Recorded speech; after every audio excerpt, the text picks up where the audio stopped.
नमस्कृत्य नरं चैव नरोत्तमं देवीं सरस्वतीं व्यासं ततो जयमुदीरयेत्।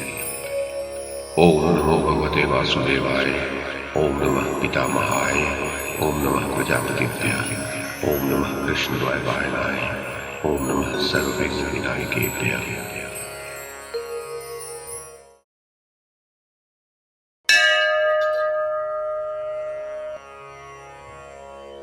वैशंपायन जी कहते हैं, जन्मेजय, भीष्म जी ने कहा, युधिष्ठिर, भगवान श्री कृष्ण ने भरी पूरी द्वारकापुरी को देखकर प्रसन्नतापूर्वक उसमें प्रवेश करने की तैयारी की। द्वारकापुरी की रचना विश्वकर्मा ने की थी।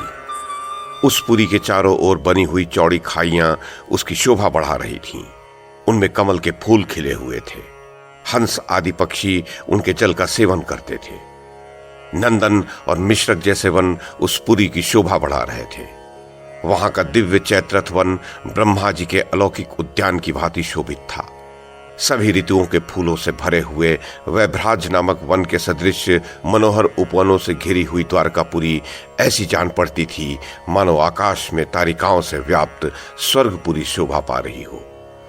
रमणीय द्वारकापुरी की पूर्व दिशा में महाकाय रैवतक पर्वत, जो उस पुरी का आभूषण रूप था, सुशोभित हो रहा था। उसके शिखर बड़े मनोहर थे। पुरी के दक्षिण भाग में लतावेष्ट नामक पर्वत शोभा पा रहा था, जो 5 रंग का होने के कारण इंद्रध्वज सा प्रतीत होता था। पश्चिम दिशा में सुकक्ष नामक रजत पर्वत था, जिसके ऊपर विचित्र पुष्पों से सुशोभित महान वन शोभा पा रहा था। पांडव श्रेष्ठ, इसी प्रकार उत्तर दिशा में मद्राचल के सदृश श्वेत वर्णमाला वेणुमंत पर्वत शोभायमान था। रैवतक पर्वत के पास त्रिकंबल के से वर्ण वाले 5 जन्य वन तथा सुवर्तुक वन की भी बड़ी शोभा होती थी। लतावेष्ट पर्वतों के चारों ओर मेरुप्रभ नामक महान वन, ताल वन तथा कमलों से सुशोभित पुष्पक वन शोभा पा रहे थे। सुकक्ष पर्वत को चारों ओर से घेर कर चित्रपुष्प नामक महान one, Shatapatra one, Karveer one और कुसुम्भी वन सुशोभित होते हैं। वेणुमंत पर्वत के सब ओर चैत्रथ, नंदन, रमण और भावन नामक महान वन शोभा पाते हैं।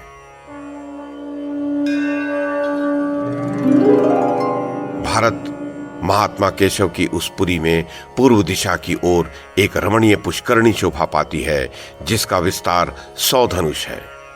50 द्वारों से सुशोभित और सब ओर से प्रकाशमान उस सुरम्य महापुरी द्वारका में श्री कृष्ण ने प्रवेश किया।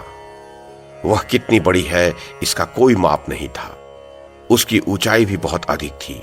वह पुरी चारों ओर अत्यंत अगाध जलराशि से घिरी हुई थी। सुंदर सुंदर महलों से भरी हुई द्वारका श्वेत अट्टालिकाओं से सुशोभित होती थी। तीखे यंत्र, शतग्नि, विभिन्न यंत्रों के समुदाय और बड़े बड़े लौह चक्रों से सुरक्षित द्वारकापुरी को भगवान ने देखा।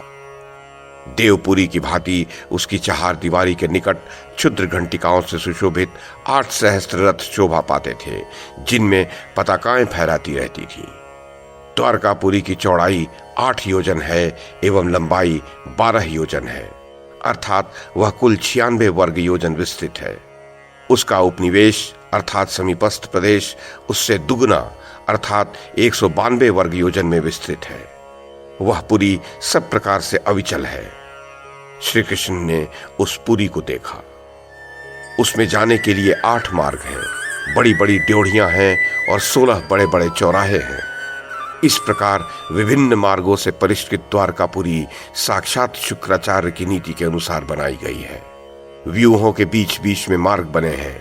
7 बड़ी बड़ी सड़कें हैं। गीतों के मधुर स्वरों से गुंजायमान नगरों में श्रेष्ठ उस द्वारका में यशस्वी दशार्ण वंशियों के महल देखकर भगवान पाक शासन इंद्र को बड़ी प्रसन्नता हुई। उन महलों के ऊपर ऊंची पताकाएं फहरा रही थीं। उन गृहों के शिखर चूने से लिपे पुते और श्वेत थे। उनकी छतें सुवर्ण की बनी हुई थी। वहां के शिखर, गुफा और श्रृंग सभी रत्नमय थे। उस पुरी के भवन सब प्रकार के रत्नों से विभूषित थे। भगवान ने देखा वहां बड़े बड़े महल, अटारी तथा छज्जे हैं और उन छज्जों में लटकते हुए पक्षियों के पिंजरे शोभा पाते हैं। कितने ही यंत्र गृह वहां के महलों की शोभा बढ़ाते हैं। अनेक प्रकार के रत्नों से जटित होने के कारण द्वारका के भवन विविध धातुओं से विभूषित पर्वतों के समान शोभा धारण करते हैं। उन्होंने देखा कुछ गृह तो मणि के बने हैं, कुछ स्वर्ण से तैयार किए गए हैं और कुछ पार्थिव पदार्थों अर्थात ईंट पत्थर आदि द्वारा निर्मित हुए हैं। उन सब के निम्न भाग चूने से स्वच्छ किए गए हैं। उनके द्वार, चौखट, किवाड़े जांबूनद स्वर्ण के बने हैं और अर्गलाएं वैदुर्य मणि से तैयार की गई हैं। उन गृहों का स्पर्श सभी ऋतुओं में सुख देने वाला होता है। वे सभी बहुमूल्य सामानों से भरे हैं। उनकी समतल भूमि, गुफा और शिखर सभी अत्यंत मनोहर हैं। इससे उन भवनों की शोभा विचित्र पर्वतों के समान जान पड़ती है। उन गृहों में 5 रंगों के स्वर्ण मढ़े गए हैं। उनसे बहुरंगी आभा फैलती है। उन गृहों से मेघ की गंभीर गर्जना के समान शब्द होते रहते हैं। भारत भगवान श्री कृष्ण का भवन 4 योजन लंबा और उतना ही चौड़ा दिखाई देता है। उसमें कितनी बहुमूल्य सामग्रियां लगी हैं, इसका अनुमान लगाना असंभव है। उस विशाल भवन के भीतर सुंदर सुंदर महल और अट्टालिकाएं बनी हुई हैं। वह प्रासाद जगत के सभी पर्वतीय दृश्यों से युक्त है। श्री कृष्ण, बलराम और इंद्र ने उस द्वारका को देखा। विश्वकर्मा ने इंद्र की प्रेरणा से भगवान पद्मनाभ के लिए जिस मनोहर प्रासाद का निर्माण किया है, वह प्रासाद महात्मा विश्वकर्मा ने महारानी रुक्मिणी के रहने के लिए बनाया है। यह उनका सर्वोत्तम निवास है। श्री कृष्ण की दूसरी पटरानी सत्यभामा सदा श्वेत रंग के प्रासाद में निवास करती हैं, जिसमें प्रवेश करने पर ग्रीष्म ऋतु में भी शीतलता का अनुभव होता है। तेजस्विनी पताकाएं उस मनोरम प्रासाद की शोभा बढ़ाती हैं। एक सुंदर उद्यान में उस भवन का निर्माण किया गया है। उसके चारों ओर ऊंची ऊंची ध्वजाएं फहराती रहती हैं। इसके सिवा वह प्रमुख प्रासाद जो रुक्मिणी तथा सत्यभामा के महलों के बीच में पड़ता है और जिसकी उज्जवल प्रभा सब ओर फैलती रहती है, जाम्बवती देवी द्वारा विभूषित किया गया है। मेरु के नाम से विख्यात उस महान प्रासाद में गांधार राज की कुलीन कन्या सुकेशी को भगवान श्री कृष्ण ने ठहराया है।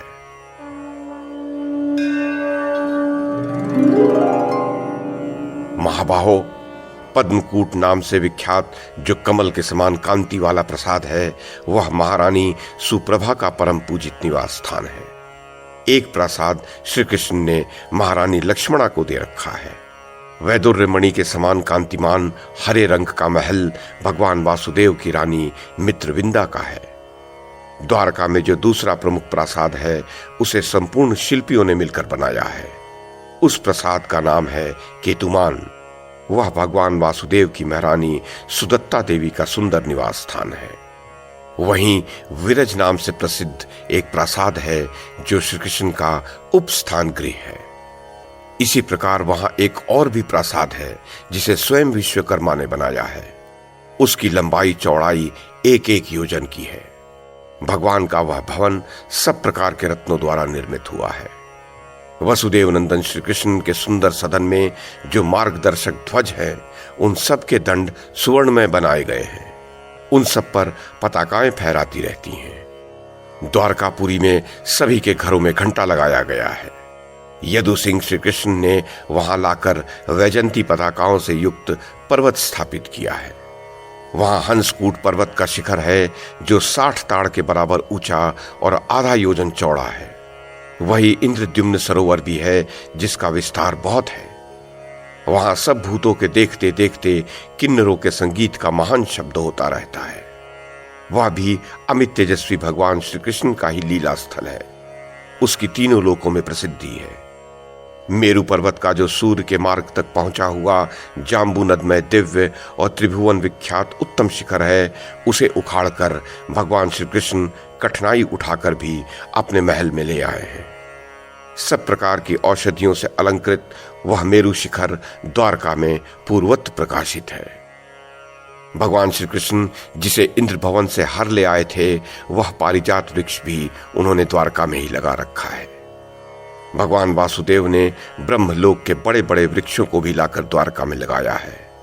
साल, ताल, अश्वकर्ण, 100 शाखाओं से सुशोभित वट वृक्ष, भल्लातक, कपित, चंद्र वृक्ष, चंपा, खजूर और केतक, ये वृक्ष वहां सब ओर लगाए गए हैं। द्वारका में कमल पुष्पों से सुशोभित और स्वच्छ जल से भरे हुए पुष्करणियां और सरोवर भी हैं।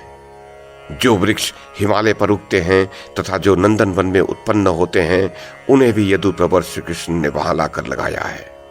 कुछ वृक्ष लाल रंग के हैं, कुछ पीत वर्ण के हैं और कुछ अरुण कांति से सुशोभित हैं तथा बहुत से वृक्ष ऐसे हैं जिनमें श्वेत रंग के पुष्प शोभा पाते हैं।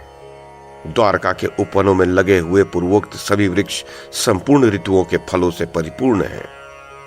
सहस्त्रदल कमल, सहस्त्र मंदार, अशोक, कर्णिकार, तिलक, नागमल्लिका, कुरव, नागपुष्प, चंपक, तृण, गुल्म, सप्तपर्ण, कंदप, नीप, कुर्बक, केतकी, केसर, हिंताल, तल, ताटक, ताल, प्रियंगु, वकुल, पिंडिका, बीजपुर, डाक, आंवला, खजूर, मुनक्का, जामुन, आम, कटहल, अंकोल, तिल, तिंदुक, लिकुच, आमड़ा, क्षीरिका, कंटकी, नारियल, इंगुद, उत्क्रोशक वन, कदली वन, जाति, मल्लिका, पाटल, भल्लातक, कपित, तैतब, बंधुजीव, प्रवाल, अशोक और काश्मीरी आदि सब प्रकार के प्राचीन वृक्ष, प्रियंगुलता, बेर, जौ, स्पंदन, चंदन, शमी, बिल्व, पलाश, पाटला, बड़, पीपल, गुलर, द्विदल, पलाश, पारिभद्रक, इंद्रवृक्ष,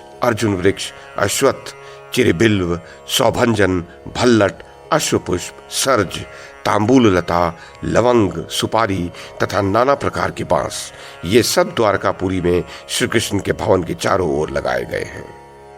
नंदनवन में और चैत्ररथ वन में जो जो वृक्ष होते हैं, वे सभी यदुपति भगवान श्री कृष्ण ने लाकर वहां सब ओर लगाए हैं। भगवान श्री कृष्ण के गृहोद्यान में कुमुद और कमलों से भरी हुई कितनी ही छोटी बावलियां हैं। सहस्रों कुएं बने हुए हैं। जल से भरी हुई बड़ी बड़ी वापिकाएं भी तैयार कराई गई हैं, जो देखने में पीत वर्ण की हैं और जिनकी बालुकाएं लाल हैं। उनके गृहोद्यान में स्वच्छ जल से भरे हुए कुंड वाली कितनी ही कृत्रिम नदियां प्रवाहित होती रहती हैं, जो जल से परिपूर्ण रहती हैं और जिन्हें दोनों ओर से अनेक प्रकार के वृक्षों ने घेर रखा है। उस भवन के उद्यान की सीमा में मणिमय कंकड़ और बालुकाओं से सुशोभित नदियां निकाली गई हैं, जहां मतवाले मयूरों के झुंड विचरते हैं और मदोन्मत्त कोकिलाएं कुहू कुहू किया करती हैं। उस गृहोद्यान के जगत में सभी श्रेष्ठ पर्वत अंशतः संग्रहित हुए हैं। वहां हाथियों के यूथ तथा गाय भैंसों के झुंड रहते हैं। वहीं जंगली वराह, मृग और पक्षियों के रहने योग्य निवास स्थान भी बनाए गए हैं। विश्वकर्मा द्वारा निर्मित पर्वतमाला ही उस विशाल भवन की चार दीवारी है। उसकी ऊंचाई 100 हाथ की है। पूर्वोक्त बड़े बड़े पर्वत, सरिताएं, सरोवर और प्रासाद के समीपवर्ती वन उपवन इस चार दीवारी से घिरे हुए हैं। इस प्रकार शिल्पियों में श्रेष्ठ विश्वकर्मा द्वारा बनाए हुए द्वारका नगर में प्रवेश करते समय भगवान श्री कृष्ण ने बारंबार सब ओर दृष्टिपात किया। देवताओं के साथ श्रीमान इंद्र ने सब ओर दृष्टि दौड़ाते हुए वहां द्वारका को देखा। इस प्रकार श्री कृष्ण, बलराम और महायशस्वी इंद्र, इन तीनों श्रेष्ठ महापुरुषों ने द्वारकापुरी की शोभा देखी। तदनंतर गरुड़ के ऊपर बैठे हुए भगवान श्री कृष्ण ने प्रसन्नता पूर्वक श्वेत वर्ण वाले अपने उस 5 जन्य शंख को बजाया, जो शत्रुओं के रोंगटे खड़े कर देने वाला है।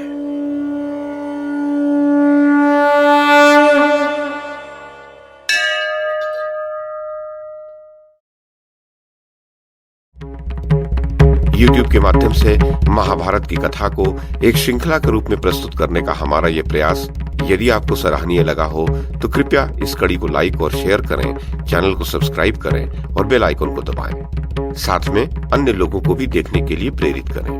धन्यवाद और नमस्कार।